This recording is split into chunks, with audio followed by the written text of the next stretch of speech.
Welcome to this week's edition of the Construction CPA's Coffee Cafe.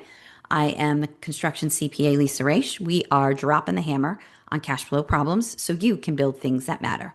This week's topic is the importance of a business operating agreement for tax purposes. This is a really important topic, especially if you have one or more partners or one or more owners in a business. I have seen in the last year, anyways, and in related to our clients, couple of businesses that did not have operational agreements, and therefore, when one of the owners wanted to step away, there really was no instruction on how that was going to happen, and so having that agreement in place for whatever the exit needs to be or wants to be for any of the individuals, whether it be even mutual, you really want to have something that speaks to how one person exits and another would enter to replace, and so on and so forth. So again, it is important because if you don't kind of have that instruction manual as to how owners exit the business or enter the business, it's really hard for sometimes for tax purposes to figure out what the real strategy is going to be. So it's not just an agreement for the individuals in the business and what each person is doing and how someone would exit and enter, but also kind of what the tax consequences of that exit and entry would mean to each of the individual parties, because there could potentially be some tax consequences that you do want to think about. So if you have any questions, please drop them in the chat. We'd love to hear from you. So let's talk a little bit about what exactly is an operating or business operating agreement. And I'm going to read this definition. I'm just going to read it. It is a legal document that outlines the ownership, management structure, and operating procedures of a business. A lot of times it is used in an LLC. It's used in partnerships.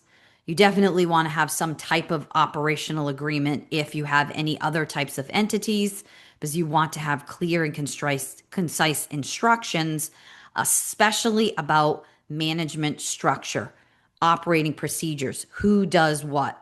If there are more than one owners, who has the final say on any overall business decisions, right? You want to have that all mapped out in advance before you go on that journey so that there isn't any confusion about who does what and who would make ultimately that final decision. And these agreements are going to cover all of the roles in the business, especially the management related roles. What are your responsibilities? What might be, especially if you're a partnership or you're an LLC type of structure, is there some sort of profit and loss distribution? And last, again, decision making, right? Who's that final end all be all last decision maker who's the tiebreaker decision maker if in fact you have differences of opinion as to the direction that you want to go in. It's not required by law, but I highly recommend that you have it. Again, it just becomes that instruction manual as to how the owners are going to act in this particular entity. Again, the rules of engagement, right? What are the rules of engagement for you to be an owner in this business on a day-to-day basis, as well as, what happens if or when somebody decides they want to exit and you want to bring somebody new in, for example, to replace someone who's exiting. What exactly does that look like? It's also going to clarify. So when we talk about tax on this, right? So tax can be important. Why does this matter? It matters for tax because you want to clarify how profit and loss may in fact be allocated between the members. And this is where we're talking about an LLC that's being taxed as a partnership, or an LLC being taxed potentially as a C corp or an S corp, right? There are differences of entity structure here, right? It's not a one size fits all. It's not one type. For example, if you are in fact in an actual S corp or C corp, you typically are not going to have profit and losses allocated in different ways. It's going to be based on your percentage ownership. But when you start to get into a partnership structure, you can get creative and change things around and have that split up a little bit differently. So you want to be clear on what that means to each person who is in this entity. Again, it's going to be necessary to create the basis around distributions. How are those distributions going to be treated?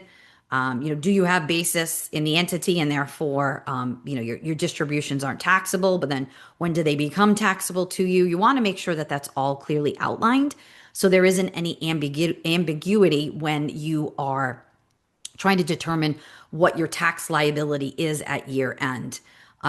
You also want to know what everyone's profit and loss structure is, and ownership structure is.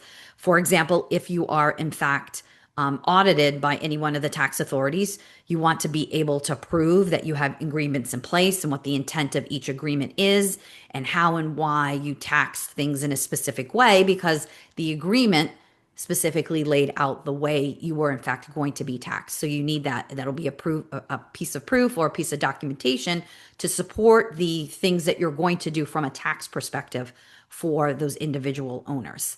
And then at the end of the day, you also want to make sure you've created this LLC. The LLC is a legal vehicle that has been created to protect the entity itself, the structure, the ownership structure. So you want to make sure you protect that limited liability status that you've created with this entity. So again, an operational agreement will clearly delineate what in fact that is, and helps to protect not only the entity, but the ownership structure within that entity. So let's talk a little bit about kind of the different types of tax structure. So you're going to have your LLCs with more than two or more people in it, right? So this will help you. This agreement will help to support how, your partnership rules are going to be engaged. If you don't have these rules of engagement, you automatically default to what the actual partnership rules are. So if you're altering those with your structure, you want to have that documentation that supports the fact that we're not using the default structure. We've made some edits to it, and this is our operational agreement that everyone has actually signed off on and agrees with. Again, if you're a single member, you're one person, right? It just reinforces the legitimacy of the tax structure you have created, right? And you want to live within the means of that tax structure, because you don't want the structure. You've created this structure, even though you're one person. You've created this for liability purposes, and you're trying to limit those liability purposes. So again, that operational agreement, while you're just one person, you want to again have that rules of engagement. What are the things that are going to happen? How are you going to do the things? What if you decided somewhere along the line you actually wanted to bring an additional member into the LLC? So now you're not a single, now you're a multi. What are the rules, or what's going to happen from that perspective should you bring another person in? So you just want to have that mapped out in your operational agreement, so that you've got rules to bring somebody else in, or additional multiple peoples in to your single member LLC. If you are an LLC and you're being taxed as an S corp, right? You want to make sure that your operational agreement needs to align with your compensation packages for ownership, the distribution plans within that ownership structure. So again, you've got your rules of engagement, why you've chosen the things that you've chosen, and then you're in fact doing the different things, and how they are taxed to you is all clearly delineated. It's not kludgy. Someone could look through the operational agreement and say, okay, this, and this is going to happen. We've seen it reflected on the individual owner's personal taxes in this way. And so therefore, these are the things that are happening and why they're happening, because we have an actual document that speaks to the reasoning why these things are happening. You want to make sure you're very clear on your contributions, right? Your capital contributions to the entity, or anyone who's getting a draw, who has the rights to draws, when they do have rights to draws, right? You want to have that all clearly delineated in that agreement, so that there isn't any confusion about who's eligible to get what, when, and why. And then again, at the last thing, it's really the biggest, I personally think, is the biggest reason to have the operational agreement, is you want to reduce the confusion and the tax risks around when a member decides to leave or changes. Again, as I mentioned, over the last year, we've had two of our clients who've had their LLC structures changed because one of the members decided to exit. So, what does that look like for the exiting member? And what does that look like for the remaining member? And are we bringing another member in to replace the exiting member? Is it just going to be a sole member moving forward? What does that look like? And you, again, want to have rules of engagement so that everyone is taxed appropriately. And again, no one is surprised when they, again, the person who exits ends up with a tax liability and they had no idea, or even the person who remains ends up potentially with a tax liability and they don't understand why they have it, or why one thing was handled one way and it wasn't handled the way that they thought it was. The most really critical thing about this operational agreement and having this agreement is you need rules of engagement. It's just like any other process or procedure you're going to have in your business. What are the rules for doing the things you're going to do? This just happens to be around the operational, the management structure, and then again, ownership structure at the end of the day. What could potentially happen without one? We ended up with one of our clients, we ended up pretty much with the state default rules, right? And so it may not have been what the original intention was of this structure, but because there was no document to speak to how this individual was exiting, we ended up with the default state rules, and therefore, potentially ending up with a couple of different issues. We ended up with some liability issues. One of the prior owners was left on the hook from some actual vendor liabilities they had outstanding, a number of different things. So it wasn't just when this individual exit, it wasn't just an exit out on that last day and that was the end of it. Unfortunately, it's dragged on, creating other issues for this particular individual because the document didn't exist. They had come to us a couple of years into their business. There was no operational agreement when this individual chose to step out. So there was really nothing, no language to speak to handle certain things. If you don't have this operational agreement, again, you may choose to do certain things from a tax perspective. But if any of the taxing authorities were to challenge any of the deductions or distributions or anything you've taken from your business, if you don't have the operational agreement to speak to, well, this is the rules of the reason why we have these things. Again, you may be challenged by one of the tax authorities, and therefore, again, an owner or multiple owners could potentially be on the hook for a possible tax liability because there's no proof for the reason why you have the structure you have in place. Also, the last thing we see a lot of times is that just general disagreements among partners. One partner feels that they're doing more than another. And at the end of the day, it could be quite costly, both sides lawyering up. And if there is no rule, like there is no document to speak to, partner A does, ABC, and partner B does, XYZ, who does what, why, when, who gets distributions, who doesn't. If you don't have that language, now when one partner feels as if they're carrying the burden of the business, and we see this far too often, somebody always feels like they're doing more than someone else. There really is nowhere to go other than legally. And now, again, both sides have lawyered up and there's a disagreement about how to handle certain things. It's from an overall cost perspective, it is less expensive to spend the time getting the operational agreement at the start of the entity than it is to actually adjudicate it somewhere down the road where now we're litigating between both sides and there's an argument about how to split up the entity and how one is exiting and so on and so forth. It's less expensive, to be completely honest, to utilize that legal help at the beginning to get that operational agreement in place at the start of the entity, and then making adjustments to it as there may or may not be adjustments or changes in the business over time versus getting to kind of that stalemate at the end. And now, we need to go to court, or maybe not, but at least go to a mediator in order to mediate this disagreement. And that could cost thousands of dollars. So it really is far less expensive to get that legal advice at the start of the entity versus when it begins to dissolve. and both sides are now spending money on attorneys in order to litigate their side of the situation. So it's cheaper to get the help at the front end. So what do you want to include in your operating agreement? Basic items, names, percentage of ownership. If there is a profit and loss allocation, what are the rules around people getting distributions? Who does what? Your roles and responsibilities in the entity. One of you may be the operational day-to-day person. We work with a lot of construction.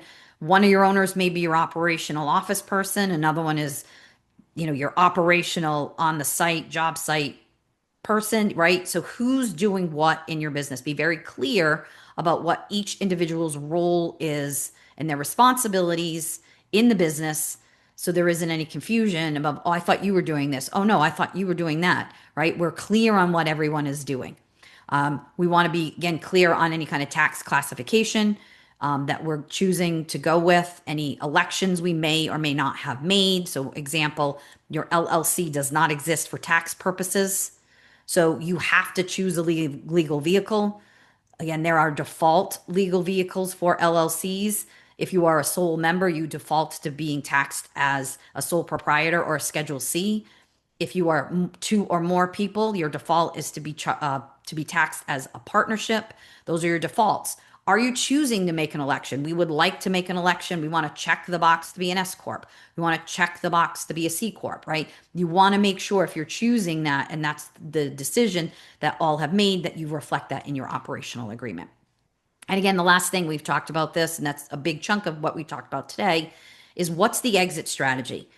Now, exit doesn't necessarily mean that it is an adversarial exit. It may not be adversarial. It may be someone who just doesn't want to do this anymore, or maybe an owner who's now sick and who really can't do it anymore. So this individual needs to exit out.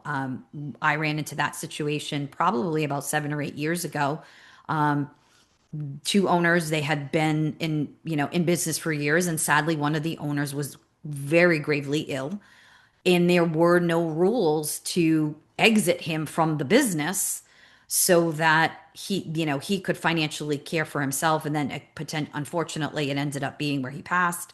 So what were the rules to kind of exit him out so that they could, ultimately care for his wife and his family after the fact and so on. So there was no operational agreement to speak to any of that. So it's not necessarily that an exit is going to be adversarial. It might be an exit related to age, right? So your exit may actually be succession planning. It might be one of your partners is older and is just looking to retire. So what are the rules for that individual to retire out of the business, and how is that going to happen, and will you be replacing that person? What are the tax consequences across the board for all of those engaged, to make sure you're very clear about what that looks like. So when I say exit, it's not necessarily always exit in a bad way. It just means somebody or one body does not want to be in the entity any longer, and how do we handle that from an overall business or tax perspective. So kind of tips to creating and updating an agreement. I do not recommend that you download something off of the internet, some template, and put your names on it, and that's your operational agreement. I highly recommend that you get legal expertise when you are looking to make edits and revisions to any kind of standard template that you found on the internet. You want to make sure that the way that the document has been drafted was your actual intention. Unfortunately, we do see that when some of these cookie cutter operational agreements are signed, they aren't, for lack of a better word, personalized. The results that you get with those documents aren't what your original intentions were. So you want to make sure, yes, you could potentially download your own and customize it. I highly recommend you engage an attorney to help you customize that, so that that rule there in that operational agreement, should you need to use it at some point, actually gets you the results that you want. We intended to do this, but we actually, when we updated our own template, It's actually saying that we're doing Y instead of the X that we chose. So just get that legal help. Spend a little bit of money having, excuse me, an attorney help you tailor it to your own business, your own needs.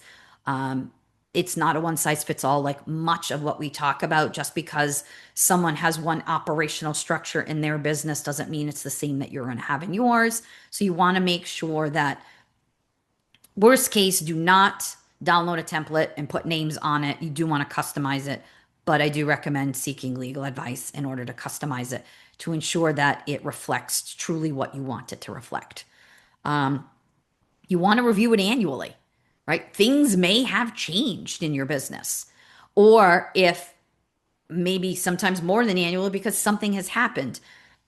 Example, again, you have an owner who now suddenly is ill and can no longer work. You may have just reviewed your operational agreement at the beginning of the year, but now you're in the middle of the year. This individual is sick and can no longer work. So, yes, we want to look to potentially make any revisions as this individual is making an exit. We already have the rules for him or her to exit from the business.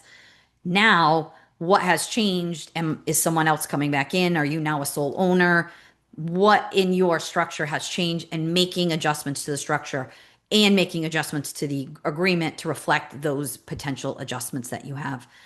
And as always, work with a CPA or an EA, a tax professional, someone who understands the tax rules, as well as an attorney to ensure that you get the results that you want out of the agreement, instead of, oh, our intention was this, but when we edited the template that we pulled off of the internet, the way it actually reads is it reads Y and it doesn't read the way that we thought it was. And now we're kind of stuck with this option here that wasn't the intention.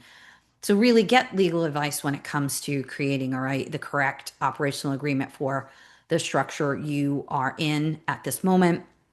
In most cases, it is going to be far less expensive to get that legal advice at the kind of the get-go, and then annually making those potentially any revisions, or at least a review, than it is, unfortunately, the cost should somebody decide they want to exit.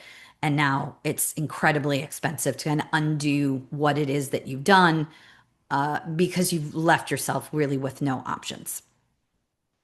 Always looking forward to seeing you here every week. If you have any questions, please drop them in the chat. We look forward to seeing you here every Friday. As always, have a wonderful weekend, and we'll see you next week.